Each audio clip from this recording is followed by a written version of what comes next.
Lepo pozdravljeni tudi z moje strani. Tudi to leto je kooperativa THD pripravila serijo javnih pogovorov s področja družboslovja in humanistike. In tudi tokrat želimo opozoriti na aktualna in pomembna vprašanja družbe in časa, v katerem živimo. In če samo na hitro omenim teme, ki smo jih to leto pripravili za vas, jutri se bomo tako ukvarjali z verigami globalnega kapitalizma in bomo preverili, kakšne rešitve na splošni fetiš kapitalistične rasti ponuja teorija od rasti. V petek bomo raziskali sodobne oblike segregacije, ki drobijo in uničujejo humanistične in kosmopolitske ideje. V soboto pa bomo poiskali tiste elemente izobraževanja, ki lahko delujejo kot bildung, kot postopki opolnomočenja tistih, ki so brez moči in so zatirani. Zaključili bomo v nedeljo s temo, ki analizira razmerje med neoliberalizmom in fašizmom. Danes pa se bomo lotili teme konca in v ta namen se bomo pomagali z literaturo, ki jo tukaj imamo na voljo. Imamo knjigo Konec, filozofinje in znanstvene raziskovalke na Filozofskem inštitutu znanstvenega raziskovalnega centra ZRC SAZU, dr. Alenke Zupančič, ki je tudi naša današnja gostja. Zdaj, tik pred izidom je knjiga Kapitalizem in perverzija 2, matrice podrejanja, filozofa in znanstvenega raziskovalca na Filozofskem inštitutu ZRC SAZU, dr. Petra Klepca. Nobenega dvoma ni, da je kapitalizem povezan z določeno idejo konca, ki se pojavlja v različnih oblik. Zato je vprašanje, ali ima kapitalizem prihodnost, pomembno vprašanje, ki ga bomo preverili tudi v kontekstu teorije dolgih valov. In glede na to, da je konec izmuzljiv fenomen, kajti možnost konca zna biti sam odlog konca in o teh mehanizmih ponavljanja in nemožnosti, da bi nekaj končali, naprimer, da bi zadnja cigareta bila dejansko zadnja, živo govori roman Zenova zavest. Zdaj, imamo tudi takšne avtorje, ki so že potrdili, da se je konec sveta zgodijo in da živimo v neki realnosti, ki je izjemno čudna. V tej čudni realnosti tudi obstajajo čudni objekti in imamo knjigo Hiperobjekti Timothyja Mortona. Torej, to so vse knjige, ki jih zdaj tukaj imamo na voljo. V odnosu na te knjige bomo tudi formirali naš pogovor. Vama smo tudi dali sezname za širše branje. V slučaju, da se želite tudi sami ukvarjati s temo konca, smo vam ponudili nek dodatni seznam literature, ki vam lahko v tem pomaga. No, zdaj lahko začnemo tudi s samim pogovorom. Zdaj, če na hitro naredim neko retrospektivo nama najbližjega stoletja, 20. stoletja, lahko pazimo, da je to stoletje označeno s številnimi vojnami in revolucijami. In filozof Alain Badiou v analizi 20. stoletja pač govori, da se je v 20. stoletju dogajalo pač kot nekakšno projektno izničenje starega v imenu ustvarjanja novega sveta in novega človeka. 20. stoletje v tem smislu ne bo več obljubljalo, temveč bo realiziralo. In prav to kompletno realizacijo tudi po ceno totalne destrukcije Badiou imenuje strastjo do realnega. Zdaj, glede na to, da 20. stoletje očitno zelo dobro pozna mehanizme, kako nekaj dokončati, se mi tudi zdi, da bi lahko imenovali to strast tudi kot strast do samega konca. In imamo pač, kot bi rekla, pač veliko nekih dogodkov, ki so se zgodili v 20. stoletju, ki so doživeli nek svoj konec. Mene zdaj zanima, kaj vas je motiviralo, da zgodovino samega konca locirate in pozicionirate na nek način takrat, ko se je vse zgodilo. Torej, ko so se končale svetovne vojne, ko se je končala hladna vojna, ko je prišlo do padca Berlinskega zidu, potem se nekje postavi sama zgodovina konca. Torej, ali je ta zgodovina konca nek pogled za nazaj, kakšne vse konce smo imeli, ali je pač obratno ta zgodovina konca neka najava, neka pač anticipacija, neko novo štetje, ki je na nek način ne štetje, ampak odštevanje. Ja, hvala lepa za ta uvod in za to vprašanje, ki se dejansko dotakne zelo veliko stvari hkrati. Če probam kar konkretno reči, zdaj kratka zgodovina konca je naslov enemu delu v knjigi, ki se nanaša na neko zelo specifično idejo konca, ki ravno ni konc v tem smislu, kot ga povezujemo z nekimi apokaliptičnimi vizijami, koncem sveta, ampak prav nasprotno z neki skoraj Walt Disneyovskim happy endom. Se pravi, ta ideja Fukuyame, ki jo je lansiral pač ob koncu hladne vojne, da je konec zgodovine, da smo zdaj dosegli neko obdobje, kjer ne bo več nekih večjih pretresov, sprememb, paradigem in tako naprej, ampak se bomo pač počasi poskusili vsi približati pač nekemu miroljubnemu, bolj kot ne dolgočasnemu življenju v sožitju, v prepoznanju in tako naprej. Skratka, ta zgodba, ta pripoved o koncu zgodovine je pač tisti konec, na katerega leti ta naslov kratka zgodovina konca. Skratka, naslov je pa tako kot je natanko zaradi tega, ker mislim, da ne samo jaz, da imamo vsi občutek in tudi marsikatera analiza pride do tega, da se nekako zdi, da je zdaj te zgodbe Fukuyamovske tega konca dokončno konec. Skratka, da smo prišli tukaj na nek konec konca in da se v stvarih začenja razmišljati na drug način, pa najbolj enostavno rečeno, da je postalo povsem očitno, da nek sistem, grobo rečeno, pač nek recimo liberalna demokracija v imanentni in inherentni spregi z kapitalizmom, da nekako nima več nekih notranjih protislovij. Da to ni res, da protislovja še kako so in so vedno večja, je pač postalo do te mere očitno, da je sam Fukuyama zdaj tudi to tezo nekako revidiral in se ne vem. Skratka, to je zdaj nek zelo specifičen vstop. Sicer pa tako, kot sledi iz tega, kar ste sama rekla na začetku, je konec izjemno ne dvoumen, ampak večumen niti ne pojem, ker dvoumen, da niti ni koncept, to je neka kategorija, to je neka figura, ki nikakor ni nujno asociirana samo z neko grozo, pogosto je to objekt neke fascinacije, spektakla, celo upanja od nekih takih zelo zanimivih psiholoških fenomenov, ne vem, če imam nek konkreten primer, recimo, ne vem, da ste zmenjeni z neko ljubljeno osebo, oseba ne pride na zmenek in vi si rečete, mogoče se mu je pa kaj zgodilo.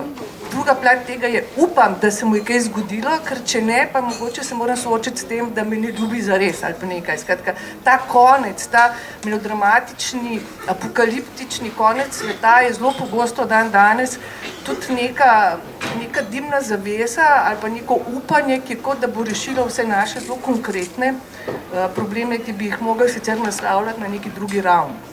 Tako da konec je objekt upanja, objekt želje, objekt fascinacije, marsičesa in pač v knjigi probam vse to, teh aspektov se različnih malo dotakniti. Tako da vsekakor ni enoznačna kategorija oziroma ni kategorija, ki bi imela kot taka neko svojo inherentno pojmovno substanco, ampak nastopa v raznih spregah. Ampak recimo zdaj, ko ste rekli, da je objekt fascinacije in da ga danes povezujemo s tem nekim apokaliptičnim občutkom in da mislimo, da nas to bo malce premaknilo ali takoli. To me dejansko zanima. Tema konca dejansko ni nekaj novega, pač tudi v krščanstvu imamo ta nek konec, iz nekega niča je nastalo vse in se bo končalo z neko apokalipso. Ampak neka razlika danes vseeno je, ko se govori o koncu, ker danes se o koncu veliko govori skozi znanstveni in strokovnjaški diskurs in se mi zdi, da ta neka količina vednosti, ki nastopa okrog tega fenomena konca, kako bomo končali, vse ti scenariji, ne vem, naše planete, naše družbe in tako naprej, niso napovedi za sodni dan, ampak vseeno pač je neka količina vednosti, s katero nisem čisto prepričana, kaj točno počnemo. Torej, ali nas pripravlja za neko izjemno stanje, v smislu, če nekaj ne spremenimo, se bo zgodila ta katastrofa, ali nas nekako normalizira, kot da se nekako navadimo, pač, da živimo enostavno v tem nekem koncu. Zdaj, mislim, neposredno je sigurno tako, da način, kako vednost deluje danes, to pač tudi zahteva mogoče malo daljšo razlago, no, ampak deluje kot neke vrste fetiš, ki nam ravno omogoča, da smo zadovoljni s tem, da nekaj vemo in da je ravno to tisto, kar preprečuje, da bi odreagirali mogoče, ali pa tudi ne samo odreagirali v smislu neke prakse, ampak tudi razmišljali na pravi način, ker vednost pomišljenja ni čisto ista kategorija. Ampak mogoče bi se vrnila k temu izhodišču, kar ste na začetku omenila, namreč te ideje, ki je po mojem tudi rahlo fantazmatska, da je konec nekaj, kar najprej mora se vse končati, da bo potem lahko nastopilo nekaj novega. Ali pa moramo čisto do konca v nekem brezupu, da se bo... To je spet tudi politično, po mojem, zelo dvoumna logika, ker na nek način podpira to idejo, kot da je samoumevnost. Jaz mislim, da lahko se vse konča, pa iz tega nič lepega ne sledi. Skratka, sama ideja konca v sebi še ne nosi neke, kakor temu rečemo, bombastične alternative ali neke druge možnosti, česarkoli takega. In zato sama ta ideja, dajmo zdaj pospešiti konec, pa ali bo pa že boljš, lahko pa ne bo, lahko bo samo še mislim, skratka, te ideje se je treba malo izogniti, zato tudi poudarjam, da na nek način konec itak je že to, kar zdaj občutimo kot konec, enostavno to, da svet se spreminja, svet se drastično spreminja. Neke naše koordinate, že čisto vsakdanjega sveta, se zelo majajo, zelo hitro majajo in to vzbuja občutek nekega konca, ne? Kar zdaj, to je taka postaratna ideja.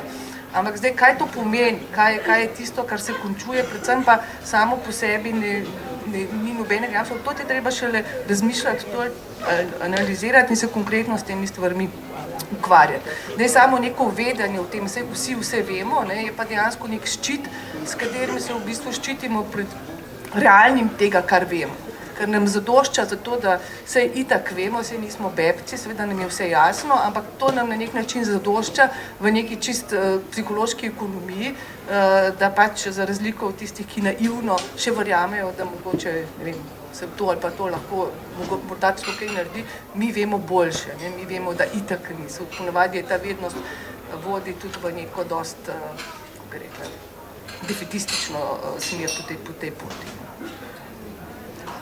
V tem smislu tudi obstaja neka razlika, ne, med tem apokaliptičnim vzdušjem, ki smo ga čutili v času hladne vojne, ko je bila neka grožnja pred atomsko bombo in je bila pač neka možnost, da vsakdo lahko pritisne gumb, napačen gumb. Danes pa je nekako obratno, ta gumb je pritisnjen. Kako bi rekli? Ja, predvsem je, mislim, ena stvar, ki se mi zdi, da je pomembno poudariti pri ideji konca, pa zlasti pri teh tako imenovanih apokaliptičnih vizijah, da to nikakor ni neka punktualna kategorija. Pač konec v tem smislu, in to je tudi konec koncev neko izkustvo modernizma in teh poskusov končevanja, ki ste jih prej omenili, konec je nekaj, kar lahko traja, s čemer smo zataknjeni in s čemer v bistvu česar ravno ne moremo končati. Konec kot tak ima neko svojo časovnost, ima neko dialektiko, tako da vprašanje potem dejansko lahko postane, kako končati sam konec oziroma kaj je ta logika. Konec apokalipse lahko traja novo, ne vem, par stoletij, skratka, vkolikor opisuje dejansko neko dramatično, recimo, kakorkoli, grozljivo, specifično stanje duha, lahko pol ljudi umre, pa še vedno nekaj je, to ne pomeni, da je kar vsega konec. Skratka, ta ideja, da ja, pritisnemo na gumb in bo svet kot tako celoti v trenutku, bolj kot ne v trenutku zginil, se razlikuje od neke ideje pač časa konca, ki je kot taka neka časovnost in kjer smo v neko drugo logiko brezizhodnosti ujeti, ki je prej povezana s tem, da se ravno tega ne znebimo in da se poleg tega ta nemožnost preboja, spremembe generira kot na nek način notranja, konec koncev čisto materialna plat nekega načina življenja, nekega načina produkcije, v katero smo vpeti, nekega načina razmišljanja. Skratka, ta nemožnost končevanja je na nek način ne samo, da je ideologija nečesa, ampak je tudi ima svojo materialno eksistenco. In to je tudi nekaj, kar probam malo bolj konkretno analizirati. Super. Jaz bi zdaj mogoče prosila še profesora Klepsa, da se vključi v naš pogovor. Zdaj, vi v svoji novi knjigi se ukvarjate tudi s konceptom krize. Kako bi nasplošno recimo postavili ta odnos med konceptom krize in konceptom konca samega? Torej, ali je kriza nekaj, kar nas lahko pripelje do konca, ali je obratno pravzaprav kriza nekaj, kar odlaga možnost, da bi do konca prišlo? Seveda pri tem mislim na konec kapitalizma. Ja, hvala za besedo. No, jaz pravzaprav o koncu kapitalizma v svoji knjigi ne govorim. Zdi pa se mi, da se v bistvu, se pri pojma krize tudi do tega problema konca, pri čemer je kapitalizem je na nek način s koncem in s krizo, je povezan na nek dvojen način in o tem je že Alenka ravnokar govorila. No. Skratka, kapitalizem se mi zdi po eni strani je zlepljen z idejo konca. Ne. Kapitalizem, kolikor nenehno revolucionira pogoje, ne, svoje lastne pogoje, kolikor se nenehno spreminja, je nenehno ga tudi konc. Vedno je tisti zadenček že bil pokajen, ne. Ampak potem kot Feniks ostane iz pepela in gre naprej. Ne. Na drugi strani je pa kapitalizem in enako je seveda s krizo, iz krize v novo krizo in tako naprej. Ne. Seveda je vprašanje zdaj zadnjega zgodovinskega obdobja, kako je ta kriza na nek način prešla v neke vrste spirale, ampak o tem ne bi zdaj tukaj govoril. Zdaj, na drugi strani je kapitalizem nekaj, kar nenehno odlaga konec. Ne. Tiste poslednje sodbe ni. Ne. Se pravi, je tako, kot je Adorno rekel za Hegla, ne. Cel sistem živi na kredit, ampak računov se pa nikoli ne poravna. Ne. In v tem smislu se mi zdi, da je pravzaprav nastane videz, kot da kapitalizma nikoli ne bo konc, čeprav kot historični materialisti vemo, da je vsega enkrat končno. In tudi kapitalizem je enkrat zgodovinsko nastopil, tudi enkrat zgodovinstvo ga bo pač enostavno konec. Čeprav ta konec pa seveda ne bo nekaj samoraslega ali pa avtomatičnega. Ne. Tisto, čemu smo danes v bistvu priča in tudi žrtev, je pravzaprav nadaljevanje neke ideologije, ki sta že Marx in Engels zelo močno kritizirala, in sicer ideologije samoraslosti. Naturvixich je pač ta Marxov izraz, skratka. In v bistvu se mi zdi, ko si govorila o koncu, da je v bistvu ta konc je res tako se je že razrasel in je tako že samorasel, da v bistvu ni kamor za več zajeti. Zdaj, tisto, česar se lotevam v tem drugem delu svoje knjige, je tisto, kar imenujem matrice podrejanja. Mislim, da ni treba posebej razlagati, zakaj ob kapitalizmu govorimo o podrejanju, ne nazadnje je kapital razmerje, v katerem si pač kapital ali pa kapitalist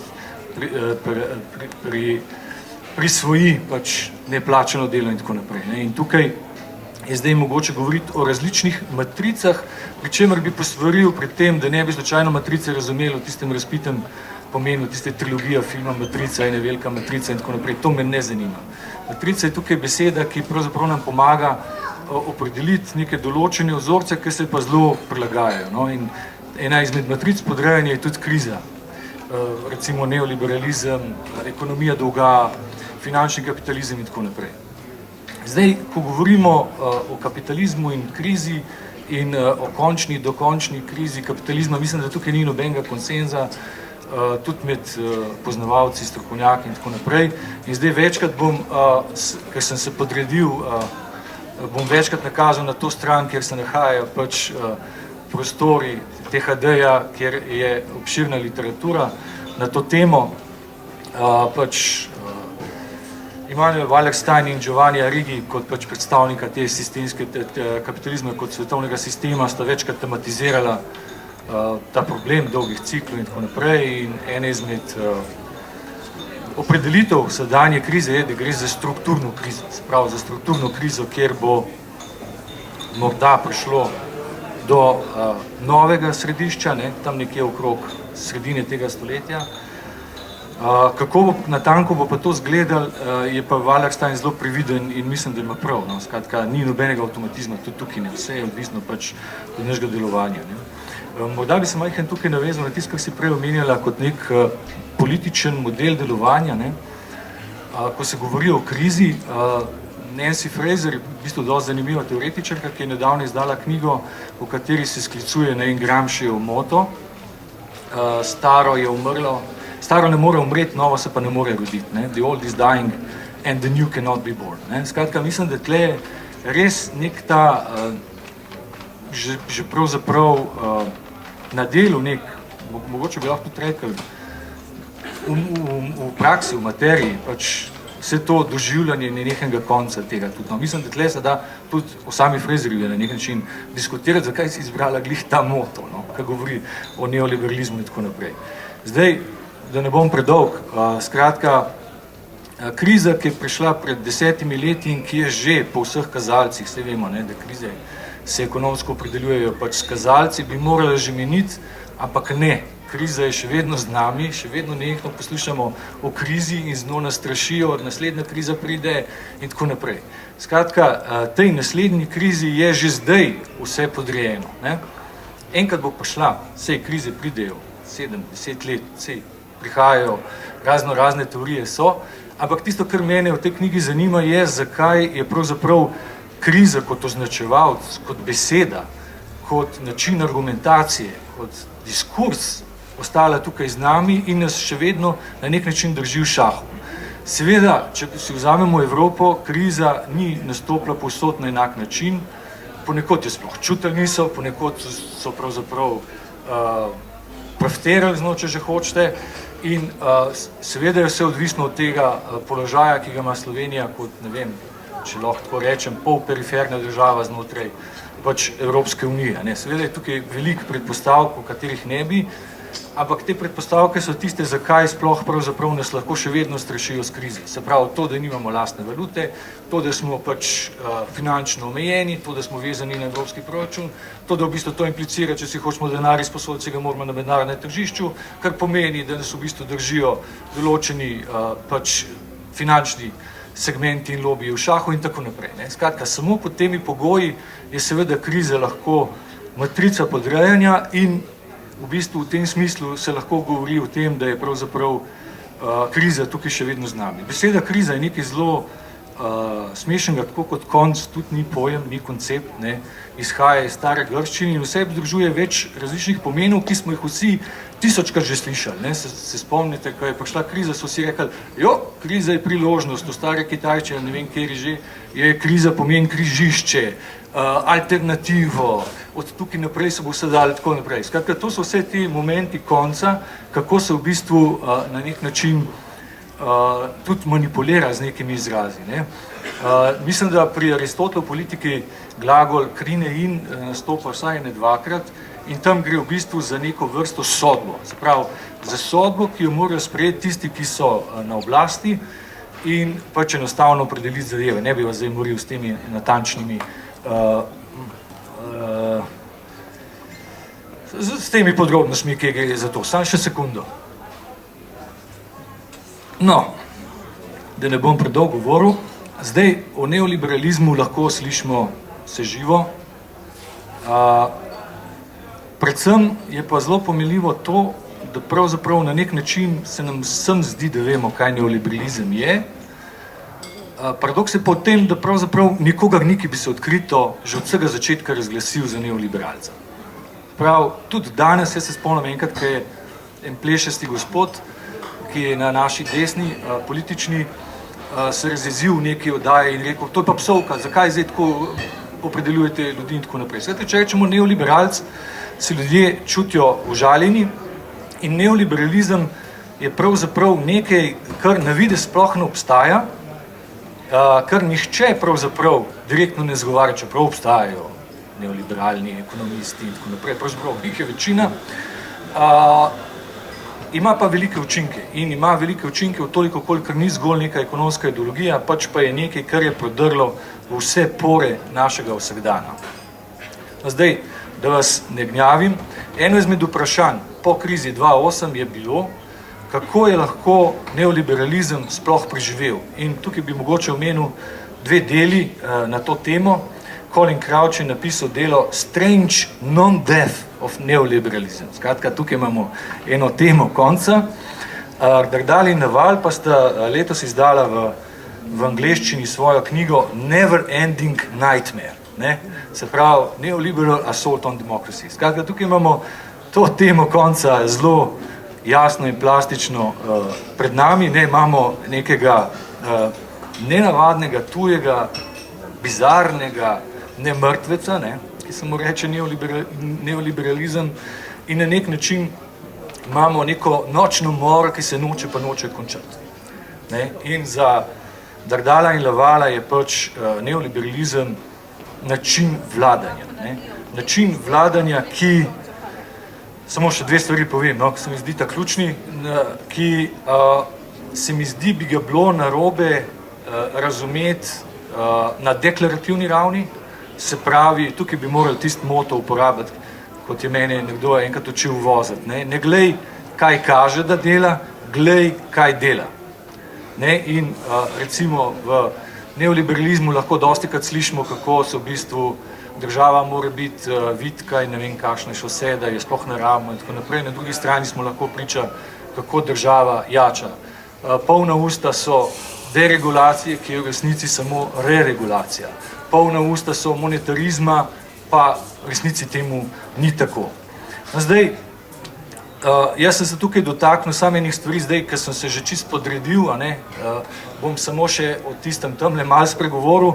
Zdaj, seveda, vse te zadeve niso nekaj novega, pri študiji Humanitatis je že takoj po nastopu krize zelo kmalu išla knjiga Paula Matika, ki povzema bistvo varčevalne politike in se glasi vse po starem. Skratka, vse po starem mora biti v neoliberalizmu, če vas zanima kratek uvod, je razpolagal tudi v študiji David Harvey. V zbirki CF je delo Immanuela Wallersteina Zaton ameriške moči, kjer Wallerstein zelo kratko in jasno predstavil, kako vidi zadeve, pa še zelo zabavno je. In pa ta zbornik, se mi zdi, je na razpolago Ali ima kapitalizem prihodnost, ki pravzaprav zgošča na nek način te debate, zelo zanimivi prispevki so. Bi pa pravzaprav morda izpostavil en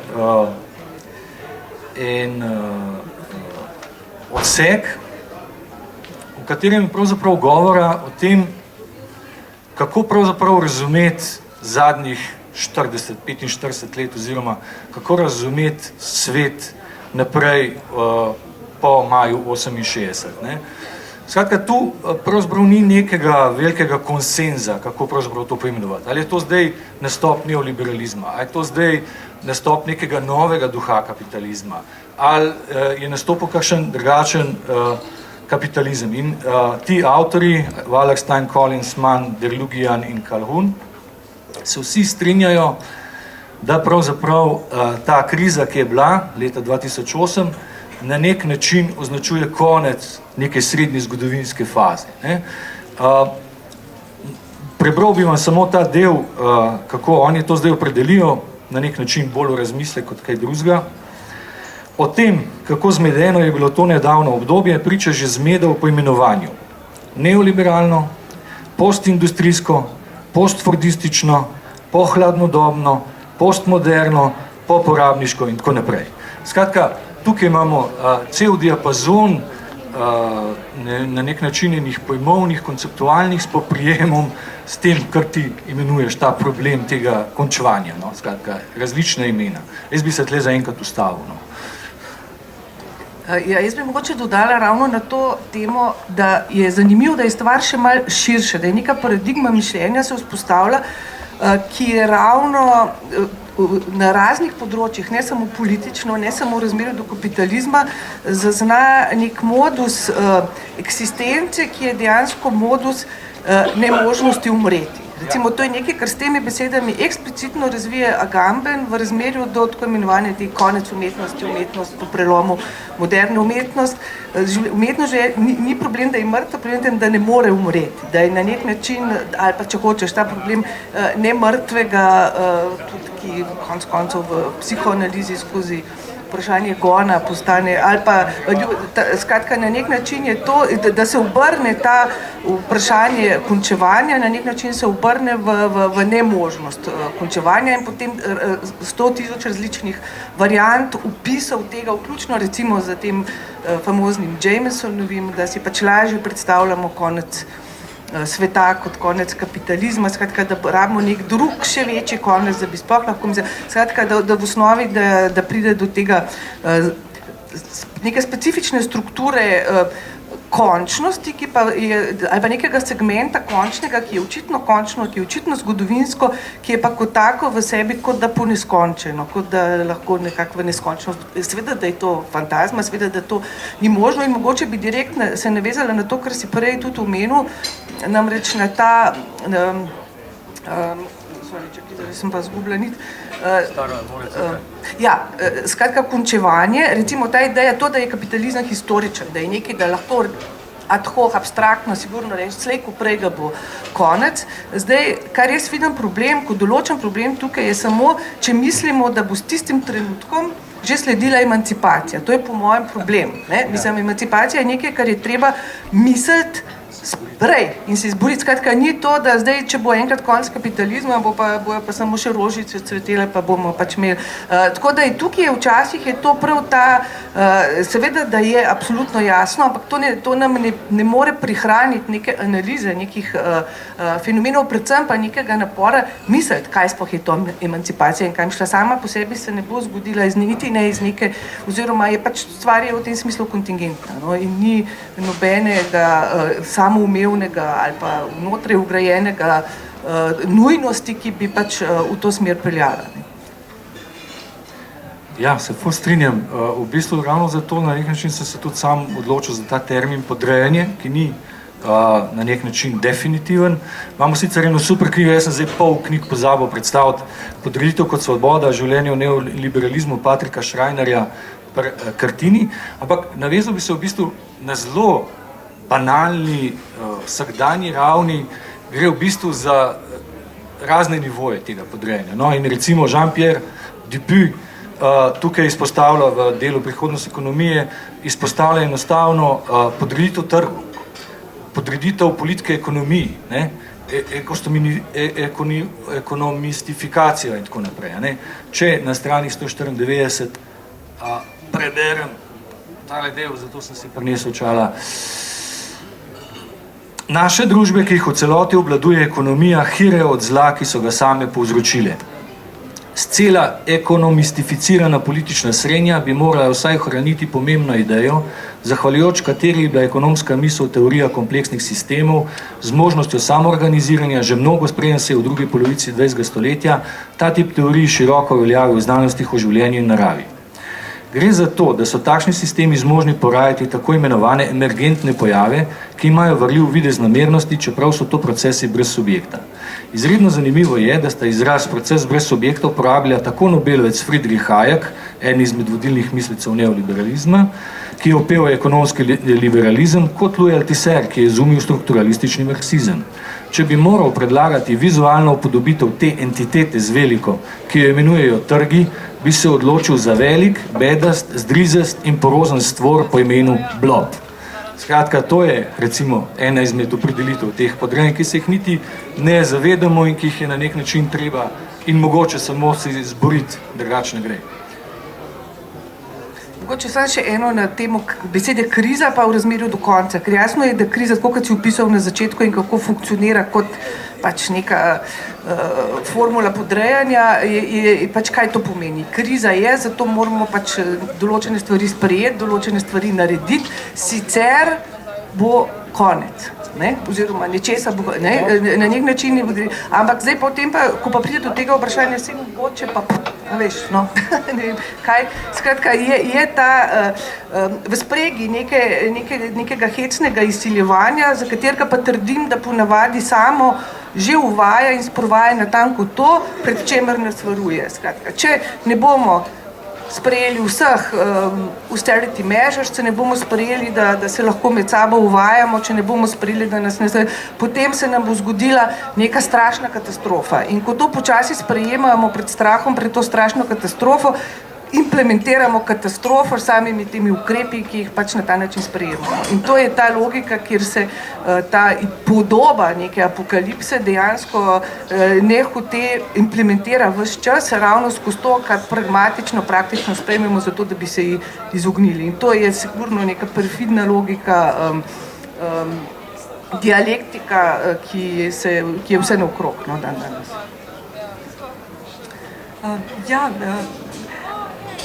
Prav to je zanimivo vprašanje, ne? Ker danes ravno, ko gre za ekološko vprašanje, nas nagovarjajo točno na ta način. Ne? Pač do konca bo sigurno prišlo, če se nekaj ne spremeni. In v tem smislu je tudi naslovnik te spremembe tudi pač kapitalizem. V smislu ne, da zdaj prvo pride do padca kapitalizma, potem do neke emancipacije, ampak obratno, da se čim prej emancipiramo skozi idejo, da bo prišel konec, da bi lahko končali tisti sistem produkcijski, ki nas pelje k definitivnemu koncu. In ravno recimo ta avtor, Michael Mann, o katerem je profesor govoril, pa tudi sem to zasledila v novih teorijah o dolgih valovih, sporočajo, da je ravno ekološka kriza tisto, kar bi nas lahko zbudilo, tisto, kar bi lahko dalo neko orientacijo, da moramo zdaj ustaviti ta fetiš kapitalistične rasti. Torej, ali zdaj tudi ta ekološka kriza preprosto samo ena od oblik podrejanja, če lahko tako rečem. Ja, tako bi rekel.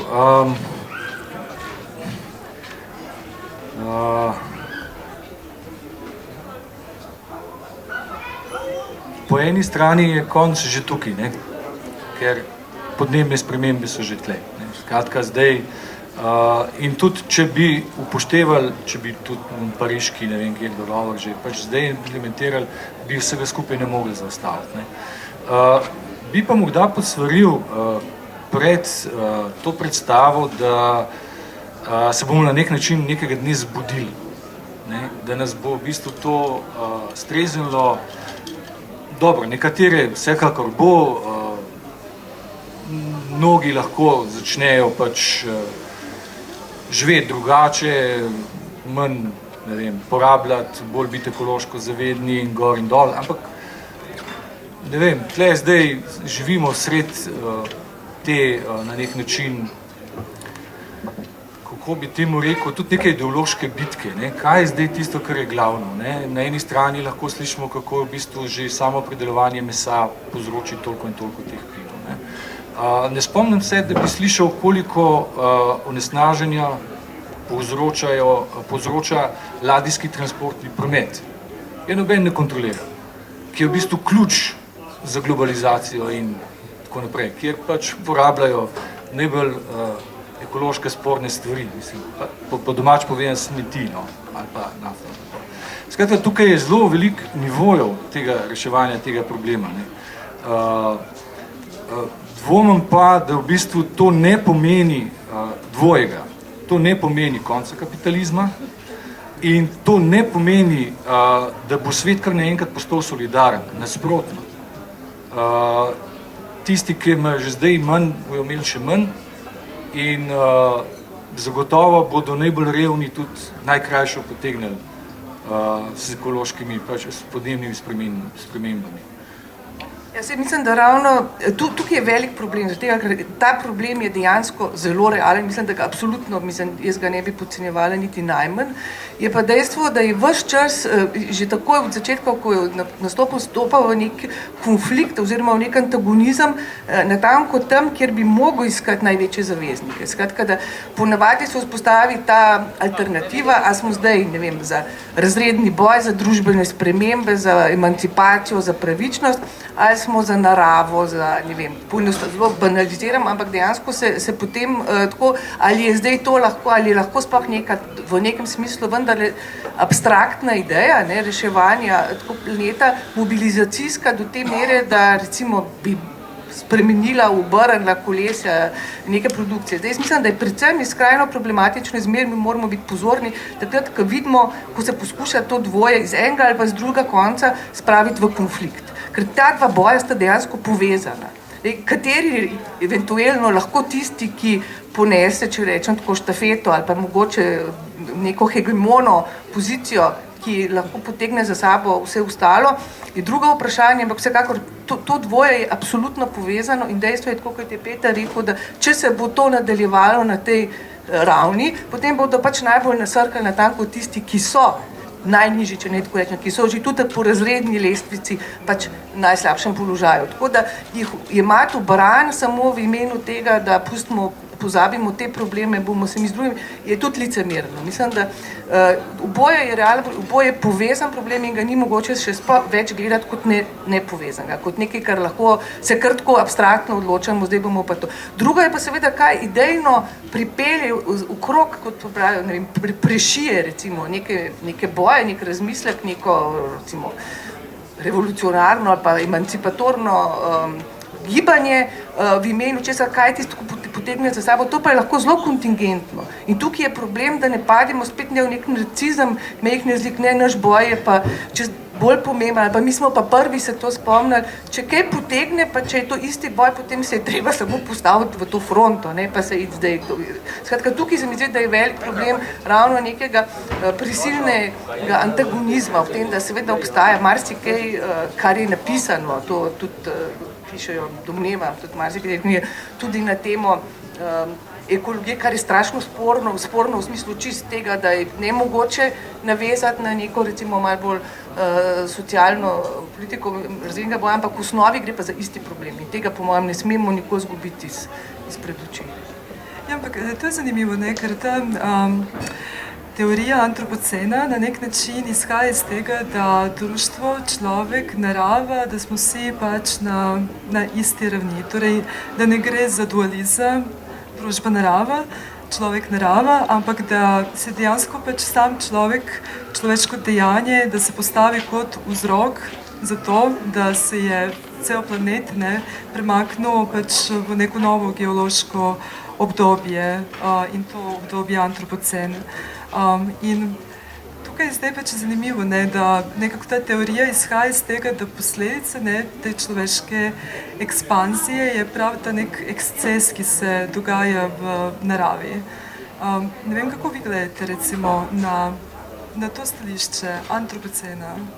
Antropoceni, mislim, zdaj ne vem, če je zdaj čas in prostor, da se v to debato zapustiti, ker je seveda, mislim, po eni strani to, kar naj bi poimenoval, se pravi, da obstajajo neki učinki v realnem, pač ne enostavno človeka nasploh, ampak nekega zelo specifičnega produkcijskega načina, ki smo ga pač v nekem delu sveta, v nekem trenutku množično uveljavili, to nedvomno drži in tega pač zanikati, to je po mojem brezpredmetno.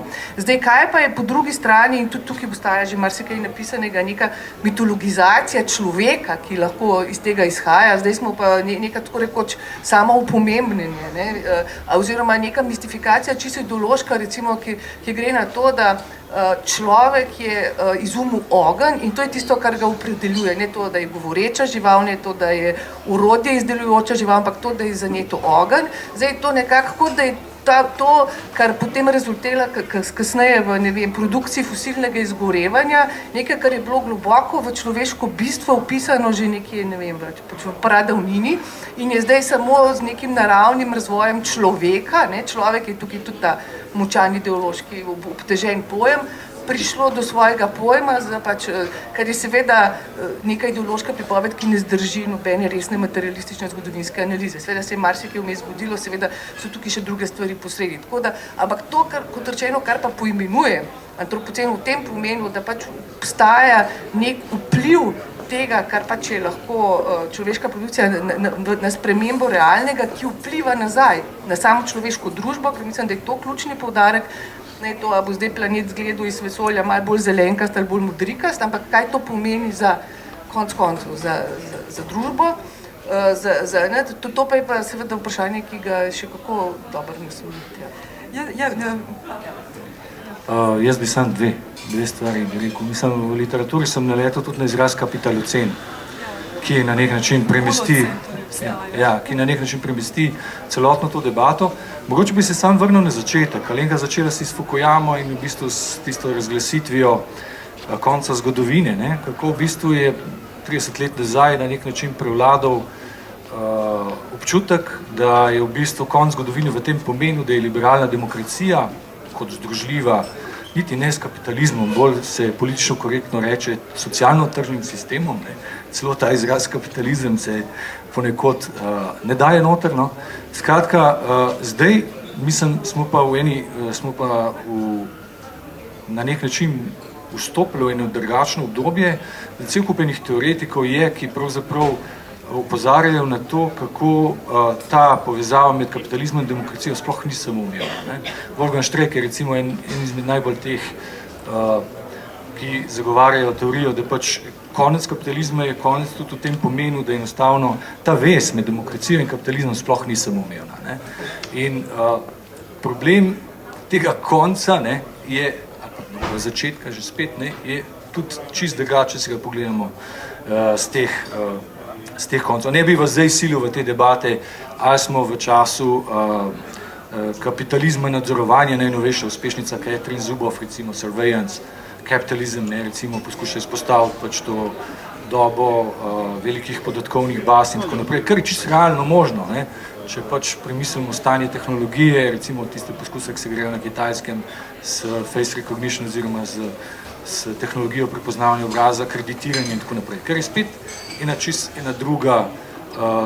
ena druga opcija in zdi se mi, da se v bistvu vse to s temi podnebnimi spremembami, ki so res čisto realne, se bo enostavno pletlo. In zdaj se nahajamo res v nekem trenutku, ki ne vemo, kam zadeve utegnejo iti.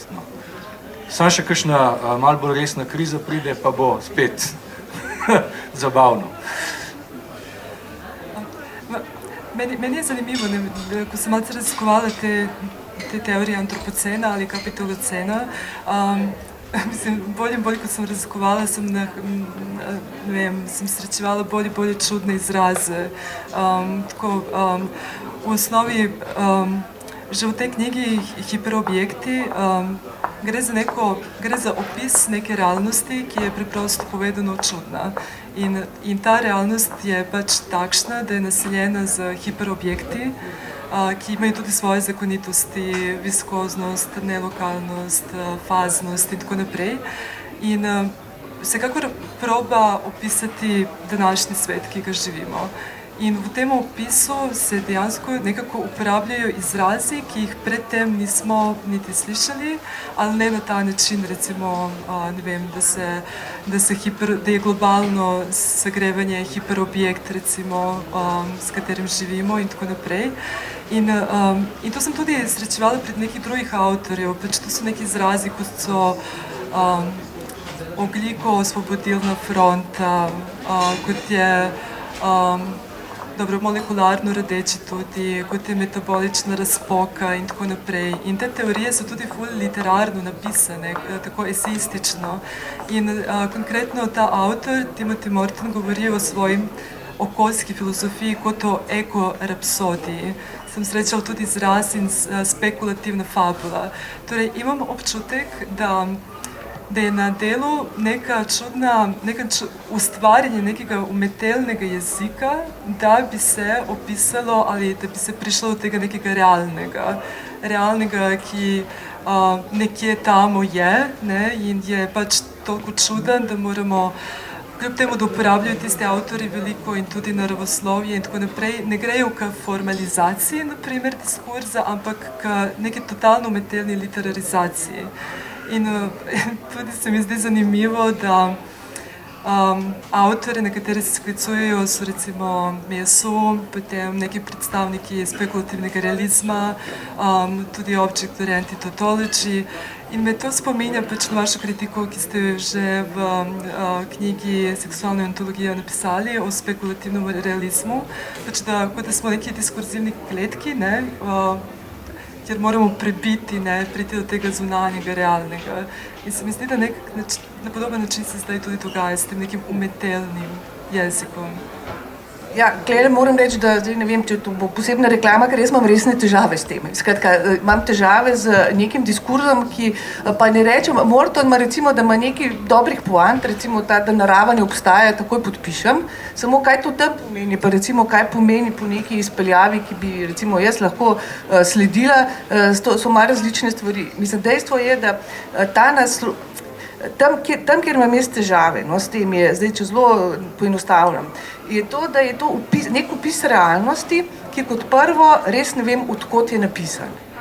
Ker glavna teza tega opisa je ponavadi to, subjekt je samo objekt, ali pa recimo teze, ki zvenijo strašno skromne, recimo biti tega plastičnega kozarca in natanko tako globoka kot moja bit. Jaz bolj arogantne izjave še nisem slišala. Mislim, to je više arogance, da lahko reče, ne vem, mislim, skratka, se mi zdi, da je popolnoma, v bistvu se postaviš v vlogo, ko ti blagohotno dodeliš objektom neko demokracijo, vse umestiš vanje, skratka, ves čas imamo opravka z nekim popolnoma fantazmatsko perspektivo, kjer v bistvu opazujemo cel svet in sebe kot del tega sveta, ampak odkot se to opazujemo. Mislim, to je natanko tista točka, ki jo v končni instanci teorija subjekta preizprašuje. Če pa rečemo, tega itak nismo, skratka, tukaj imam jaz celo vrsto problemov, kjer se mi zdi, da se neha mišljenje, pa se začne nek opis realnosti, ki bi bil krasen, če bi bila demokracija objektov, ampak kot prvo, demokracija je zelo antropomorfen pojem, kot tudi objekti se čutijo, se plešejo, ne vem še kaj nastopa. Skratka, gre za cel kup stvari, ki je absolutno antropomorfna, ki se pa zavija v neko kobajagi, nek realizem, ki je onstran. Skratka, ne bom več kot to kot temno, ker ne vem, če je zdaj ravno mesto je prostor ob tem, da prebije nekaj zanimivih tabujev, reče par nepričakovanih stvari, ki dobro premestijo kakšno debato, sploh mislim, je absolutno, bom rekla, je za prebrati knjigo, ampak cela ideja, da ne rečem ideologija neke vrste, object-oriented theory, ki ni po mojem čist ista kot Mayasujeva. Mayasuj gre zelo v drugo smer, je pa dejansko se pa izteče natanko v to, kar kot pravite samo piše kot neko rapsodijo neke realnosti, ki pa je še kako subjektivno usredinjena, no, in tudi še kako rekla, ali pa tudi neka ta fantazma pasivnosti, ki je ravno kot čist, jaz sem samo objekt, skozi katerega drugi objekti puščajo vtise, to je skrajno, to je subjektivna fantazija, subjektni moment tukaj je popolnoma nezanemrljiv, z malo občutka, recimo, za psihoanalizo, s katero se tudi ukvarjamo, takoj začutiš subjekta tukaj, ne, v tej fantazmi čista pasivnost, ki ga samo penetrirajo razne skratka, tukaj je in ta je zelo pogosta, no, da se in potem tudi pasivnost, ne mislim zdaj samo v nekem moralističnem smislu, pač bomo pasivni, moramo biti aktivni, ne, ampak ravno ta opozicija je napačna in tukaj se zelo lepo vidi, da je napačna, no, in da je hkrati, potem se pa neka ta skromnost in predaja sveta objektom dopolnjuje z nečim, kar na drugi strani vidim kot neko čisto subjektivno aroganco, konc koncev tudi, kaj pa veš, če se ta kozarc počuti, da je njegova bit to pomembno. Mislim, to je popolnoma smešno, no, če meni vprašam. Ja, jaz kaj veliko o tem ne bi vedel povedati. Mislim pa, da gre za neko varianto razglasitve konca subjekta, ki je bila že tokrat razglašena. In v bistvu, ko sem se malo več ukvarjal s strastmi in z afektom, sem odkril, da obstaja tako imenovani obrat k afektu, affective turn, in tam je ključna nit je samo to, kako na nek način izničiti to kartezijansko subjektivnost, se naredi to. Jaz se bojim, da utegne vsej tej situaciji, ki je precej kompleksna, priti do enega tega zelo nazadnjaško-konzervativnega obrata, kjer bomo priča tismo, kar smo v zgodovini že dostikrat videli, na nek način bo človek tlele, prevzeten, hibris, gor dol, bičali se bomo in gor in dol, kaj vse smo povzročili in tako naprej. V resnici bo pa to, tako kot si sama rekla, no, mislim, neko samozadovoljstvo na kvadrat bo zad za tem, ne? Skratka, nek tak skrajni narcizem je to. V bistvu. Dobro, sej se da videti neke linije se da vleči iz tradicije Gilles Deleuze, recimo, se da, ne? Mislim, se da potegniti cel niz enih usporednic, ki peljejo do določenih, tudi domov, na konc koncev, no. Samo bojim pa se, da se to zna, mislim, ni odločeno, ne bom obsodil, ampak zna se zelo hitro sprevrniti v neko tako zelo moralistično in zelo tako tradicionalistično videnje sveta, no, mislim, zelo hitro. Ja, pa še nekaj, kar je v bistvu povezano s tem, kar ste prej vprašala, in z vprašanjem vednosti in z vprašanjem tega izhodišča, ki je v bistvu dobro. Meni dejansko tudi ta knjiga je dejansko ena prelomnih knjig tega stoletja in izhaja ravno iz tega, a je možno spoznanje, je možna vednost o objektih. A lahko vemo, ali smo zaprti v to diskurzivno kletko, ki in tako naprej. tukaj se to obrne včasih v teh pripovedih v neko čisto nemožnost vednosti. Čeprav izhaja iz te podobne paradigme, na koncu prideš do tega, da objekti so ravno toliko zunaj nekih naših horizontov, tudi konec koncev zaradi velikosti, zaradi vsega tega, da v bistvu ne moremo v njih vedeti zares ničesar. In potem bottom line te teorije, ki je nastopila v imenu tega, da bi vednosti spet izborila nek objektivni stat, recimo nek status onstran, tako, kar je drug problem, je potem prav nasprotno nekaj, kar se včasih potem bere pač kot nekaj tako že skoraj New Age, vse je, ampak bodimo previdni v ničemer, ne moramo pa zares nič vedeti, skratka neka kapitulacija mišljenja, ki je pa dejansko škoda, če se zgodi. Res, kot Peter pravi, ne bi poenostavljala, ne bi rekla, da je to, kar neposredno sledi iz vsega tega, ta nevarnost pa absolutno obstaja. V redu, zdaj se že res približamo koncu, če je to možno, tako da mogoče samo še dejansko vprašanje o sami možnosti konca. In v tem smislu bi se zdaj sklicevala na knjigo Zenova zavest, tako samo na hitro, pač Zenon ni uspel nehati kaditi, to je bila vsa želja, da bi nehal. Je tudi bil v psihoanalizi, da bi nehal kaditi, na koncu je prekinil s psihoanalizo, ni pa prekinil s kajenjem.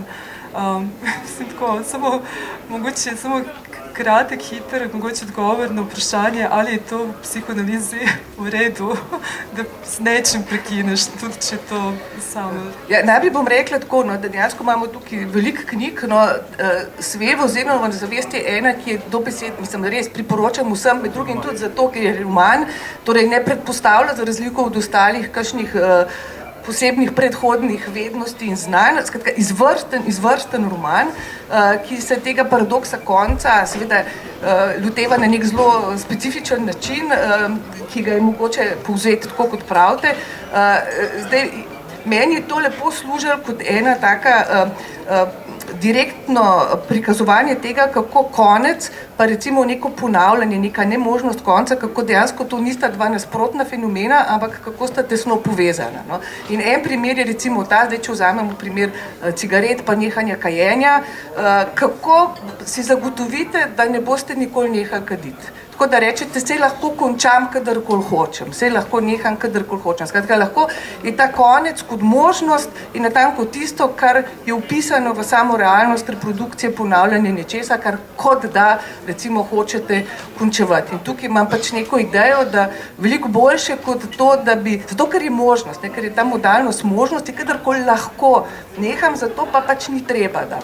Ampak po drugi strani, recimo, če bi na mesto, veste, kaj dajo na te cigaretne škateljce, vse mogoče gnusne, negravžne fotografije, namesto vsega tega, samo če bi recimo vlada sprejela ukrep, da če začnete kaditi, ne morete nikoli več nehati, morate kaditi, ni možnosti nehati. Mogoče bi to bil bolj učinkovit ukrep, ne da bi to spodbujala, da bi mogli nehati kaditi, ampak hočem reči, ta paradoks konca pa možnosti je eno. Drugo je pa to, kar je v tej knjigi neka druga izjemno zanimiva tekstura povezave med ponavljanjem pa koncem, je pa to, da pač ta glavni junak hoče nehati kaditi, ne samo, da hoče nehati kaditi, tukaj se mu zgosti nek tak svetovno-nazorski problem tega, da je to nekih časov, ki so podobne današnjim. Skratka, svet je grozljiv, itak bo šel k vragu, vse skupaj je nemogoče, samo še neke naprave nam vladajo, svet je bolan in ta njegova odvisnost od kajenja mu nastopa kot osebna figura te bolezni, zato jo nekako hoče prekiniti.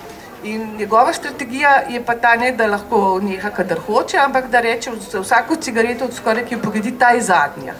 Tale zdaj je pa res zadnja. In seveda na ta način ponavlja sam konec, vsaka cigareta postane zadnja cigareta, ni kadi vedno več in potem je pač cela vrsta nekih peripetij v sami zgodbi, ne bom zdaj cele zgodbe ponavljala oziroma kvarila konc koncev tudi kakšnega presenečenja, samo zelo je speljano ravno to, kako mu tisto, kar nastopi kot neka vizija konca, pač to preneha kot metafora ali pa figura tega, da se mora svet kot tak nehati, ker tak kot je ni več dober. In potem, kako se to navezuje na to prenehanje in potem na neko idejo dejansko konca sveta. V bistvu lahko nehaš kaditi samo, če bo se svet končal. Cel svet mora izginiti, postati mora, kot se na koncu piše, samo še meglica, pa bo potem pa končno mir pred vsemi temi tegobami, ki jih pač imamo danes. No. In to bi navezala na tisto, kar sem na začetku rekla, kako pogosto ta figura konca, in to je tukaj krasno izrisano, nastopa kot pretekst tega, da bi se recimo soočali z nekimi stvarmi, ki so še kako konkretne in realne. No, zato se mi zdi, da je en način, kako se soočati s tovrstnimi idejami konca sveta, da rečemo, brez skrbi, svet se bo sigurno končal, ampak ne bo pa to tudi konc naših težav. Odlično, najlepša hvala za to. Bojim se, da zdaj je konec. Vabim vas seveda, da pridete jutri ob isti uri na istemu mestu. Moderator bo bolj prijazen kot sem jaz in vam verjetno bo pustil čas za vprašanja. Danes tega ne bo možno. Imamo naslednji dogodek in smo vezani potem na prenos. Najlepša hvala za vse, hvala vam, da ste se pozvali. Hvala za ta pogovor, se bom pa globoko zamislila nad svojim kadilskim problemom. Ne bom čakala do